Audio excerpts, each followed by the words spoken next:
Ang isang seminarista or aspiring seminarian, kahit malayo pa yung time na pumasok sa seminary o gusto talaga maging pari at nakikita niya yung sarili niya na magiging makabuluhan siya sa simbahan bilang isang magpapari, bumibili yan ng mga aklat na bago, na latest, about sa doktrina ng simbahan. Gusto niya kasing sumabay. Kung concerned siya sa development niya sa sarili niya at yun ang kanyang pleasure, advance congratulations. Napakamabisa mo sa simbahan mo in the modern times. Nag-aaral ka mabuti regardless kung internet o nagbabasa ka ng libro. Kasi yung mga wisdom na mga nasa libro, kahit napatay na yung mga nagsulat niyan, napakamabisa at proven and tested yung mga ginawa nila at mga theories nila. Pwede mong i-apply sa pakikihalubilo sa tao. Pakikibagay, pakikinig, pagmamahal, o paglilingkod sa iba, regardless kung masama ang ugali nila o hindi. Hindi ka maapektuhan. Ikaw ang magtatakda kasi ikaw ang lalaki. Buti na lang ang pari lalaki.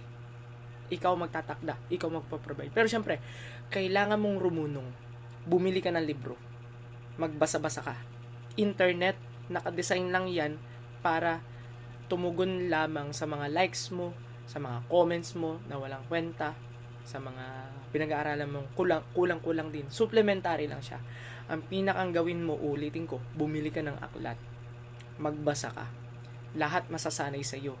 Yung pasensya mo sa haba ng text na binabasa mo, sa ability mo sa fluency sa English, o sa ability mo sa psychology. Kasi tao ang nagsulat niyan. Ibig sabihin, ang binabasa mo, tao. Alam mo yung core patterns niyan. Pag alam mo yung core patterns niyan, madali na sa iyo kung ano ang gagawin mo sa bawat iba't ibang klase ng tao. Iba yan. Nakapuntos ka na ng malaki nun. So, iligtas mo ang sarili mo. Hindi pwedeng nakarely ka lamang bagamat tama, bahala ang Espiritu Santo. Yes, ang Diyos ang gumagawa sa atin ng paraan, pero please, mas gumawa ka ng paraan, trabahuin mo yung sarili mo para may value ka. Hindi ka pakakawalan pag marunong ka, magaling ka, 'di ba? Ang pagkakamali ng karamihan, masyado nagiging panatag at naniniwala sa mind conditioning na maging saktuhan ka lang. Bakit?